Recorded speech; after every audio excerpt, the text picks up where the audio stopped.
One of the biggest things you have to continuously evaluate is the technology that you have in your business.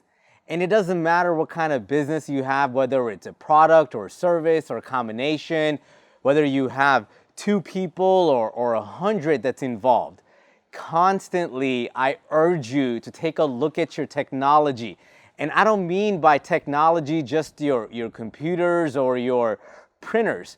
What I'm talking about is the software that you're using. Does it have the ability to do any kind of marketing? Does it have the ability to connect social media? Is it keeping up with the pace of the labor force that you're bringing on board? Is it something that's starting to become old and obsolete?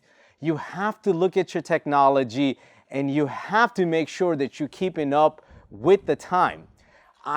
I know that my dad, he's in his mid-60s and he has no clue how to use an iPhone or like a smart device properly.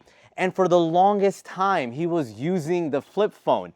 He eventually got to a point where he started using an Android device and knowing a little bit around it. But I look at him and it just kind of reminds me that if I don't keep up with technology in my business, if you don't keep up with the technology in your business, you're gonna be a little bit like my father, who is now trying to catch up.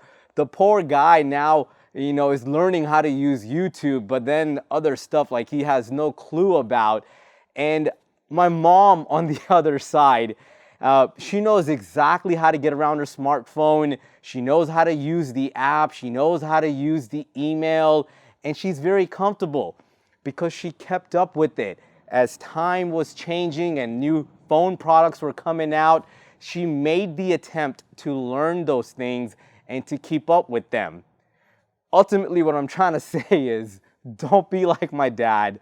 Don't fall behind on the technology that you're using in your workplace, either for yourself, for your team, or for the customer base, or the vendors you work with, or people that you represent. Whatever the case might be, keep up with the technology and stay young.